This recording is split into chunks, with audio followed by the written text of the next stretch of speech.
How's it going, guys? Daniel here. Today I'm going to talk about my 2-week experience with the Mate 20. This phone is running off of the current 980, which is more than enough for me. I'm an average user, so I just scroll through social media, I browse through websites, and go on YouTube. So I don't really use this to the max. I don't do a lot of heavy gaming. I don't do anything that's really app heavy on this phone. At most, maybe some photo editing, but other than that, it's really smooth. And I don't see any lag at all when I'm scrolling through pages on Facebook or Instagram. I don't see any like frame dropouts or anything like that. So overall, it's a really smooth experience. Since I'm an average user, the battery can easily last me throughout the day or even until the next morning. Now, if you are a heavier smartphone user or you do game a lot more, then this phone can still last you throughout the day, but of course you just have to know that you will be charging every night. Another neat feature is that this phone will remind you which app is killing your battery, so it will tell you and you can easily just force quit that app. Therefore, this phone can last you even longer throughout the day. The Mate 20 is a big phone and I have small hands, so that doesn't really mix and my hands do feel uncomfortable using this phone, but the gestures really changed the game for me. The new gesture I use the most is the back button. Now, there is no longer the back button on the bottom of the screen. It is gone now, so you get more screen real estate, and you can go back just by swiping anywhere on the left or right of the screen if you're using it with your right hand. Now, I don't have to worry about reaching all the way down for the back button. I can just swipe left from wherever my thumb is when I'm holding the phone. Now that I've gotten so used to doing this gesture, I've started doing this on other phones subconsciously.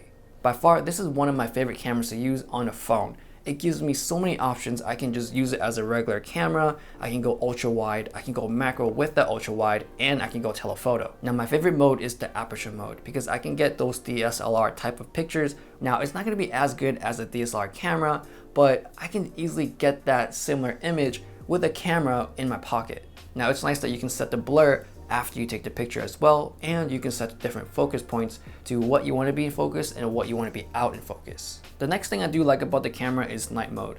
Now, I do find it darker than the auto mode, which I do think more people would prefer the auto mode than the night mode, just because for one, it's darker. Two is that you have to wait 4 seconds to take a picture. Now, it might not be sharp or as clean, but I do think majority of the time I would prefer the picture on auto mode than night mode.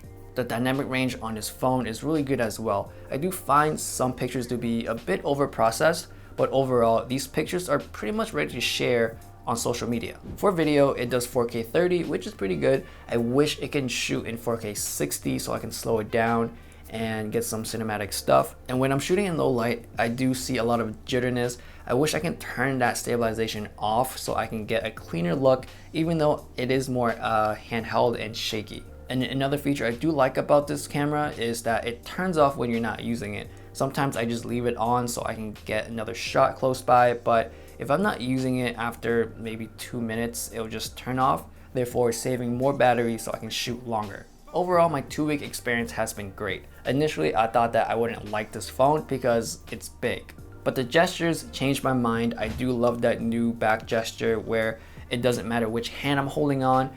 I can just swipe left or right from any sides of the screen, which makes it so much easier to hold and handle this phone. I do prefer the Mate 20 Pro's form factor, which is way more comfortable to hold than the Mate 20. Battery life on this phone easily lasts me throughout the day. The overall EMUI this year is much more easier to use and cleaner, so I do find it much better than last year. And I think this camera is perfect for the creative person who just love taking pictures. There's so many options and so many features on this camera phone that you can just take whatever you want and it looks good. So thanks for watching, guys. Remember to like, subscribe, and always enjoy your entertainment.